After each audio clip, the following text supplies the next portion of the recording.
নমস্কার বন্ধুরা, আমি অপর্ণা চলে এসে আজকে একটু অন্যরকম ভিডিও নিয়ে। আজকে একটা কমেন্টে রিপ্লাই দেবো। সঞ্জয় তো কালকে রাত্রে ওষুধ খেয়েছে, আজকে ঘুমাচ্ছে, বাড়িটা পুরো চুপচাপ, কেউ বাড়িতে নেই। তো আমি ভাবলাম যে আজকে একটা রিপ্লাই দিই কমেন্টের। আমার এক ভাই জানতে চেয়েছিল যে সঞ্জয়ের সামনের দাঁতটা কি করে ভেঙে গেল। তো সেই কমেন্টেরই আমি আজকে রিপ্লাই দিচ্ছি। তো সঞ্জয় আমার ছেলের সঙ্গে খুব খেলা করে। তো ছোটবেলা থেকেই আমার ছেলে যখন হয়েছে তখন থেকে সঞ্জয় খুব একটা খেলার সঙ্গী পেয়ে গেল, ওর সঙ্গে খুব খেলা করতো। সঞ্জয় ঘোড়া হতো আর আমার ছেলে পিঠে উঠে ঘুরে ঘুরে বেড়াতো, এই ঘরে ঘর ঘুরতো। তা ওরকমই ছেলে তখন একটু বড় হয়েছে, ওই 5 বছর মতো বয়স, তখন ওরকম সঞ্জয় ঘোড়া হয়েছে আর আমার ছেলে ওর পিঠে উঠেছে। কিন্তু উঠেছে উল্টোভাবে, মানে সঞ্জয়ের মাথার দিকে তো ছেলে মুখটা দেবে, ওরকম না দিয়ে ও মানে পিছন দিকটায় মুখ দিয়ে উল্টোভাবে উঠেছে সঞ্জয়ের পিঠে। আর সঞ্জয় তো হামাগুড়ি দিয়ে দিয়ে সারা ঘর ঘুরছে। আর আমার শাশুড়ি মা রান্না করছিল, আমি মশলা করছিলাম নিচে বসে, ওই শিল বাটাতে মশলা করছিলাম। তো সঞ্জয় ওকে নিয়ে আমার কাছে নিয়ে গেছে, নিয়ে গিয়ে ও হাসছে। ও হাসতে হাসতে মুখটা যে উঁচু করেছে, ওর সামনে একটা দেয়াল ছিল, আর আমার ও মুখটা উঁচু করেছে হাসতে হাসতে, আর আমার ছেলে লাফ দিয়ে উল্টো দিক দিয়ে লাফ দিয়ে নেমে গেছে।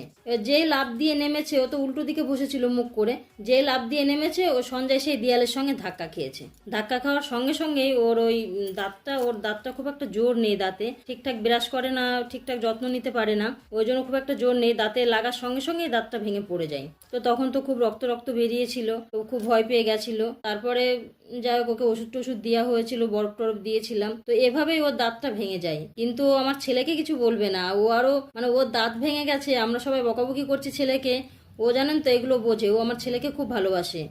ও মানে বারণ করছে যে ওকে কিছু বলো না, সেই ছেলেকে জড়িয়ে ধরে বসে আছে যে আমি যদি ওকে বকি মারি, তার জন্য ও ছেলেকে জড়িয়ে ধরে বসে আছে। ওর দাঁত ভেঙে গেছে তা নিয়ে ও কোনো মানে কান্নাকাটি বা কোনো অস্বস্তি বা রেগে যাওয়া কিচ্ছু হয়নি। ও আগে কিন্তু খুব রেগে যেত, খুব চিৎকার চেঁচামেচি করতো, এগুলো খুব করতো। কিন্তু আমার ছেলে হওয়ার পর থেকে ওগুলো আর ও করে না। প্রত্যেক দিন আগে বাজারে যেত মাকে নিয়ে, মাংস কিনবে, গেঞ্জি কিনবে, এগুলো ওর খুব নেশা ছিল।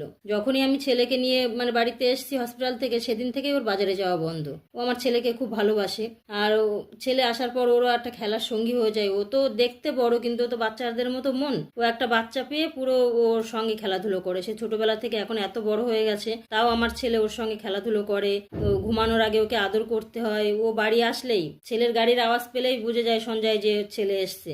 বাবু এসে সঙ্গে সঙ্গে দরজা খুলে দাও, জানলা খুলে উকি মেরে দেখে। ছেলে ঘরে না আসা পর্যন্ত ও ঘুমায় না, এরকম করে। ওদের মধ্যে খুব একটা দুজন দুজনকে খুব ভালোবাসে। তো যাই হোক, এভাবেই ওর দাঁতটা ভেঙে গেছিল ছেলের সঙ্গে খেলা করতে গিয়ে। তো আজকে সেই কমেন্টে রিপ্লাইটা দিলাম।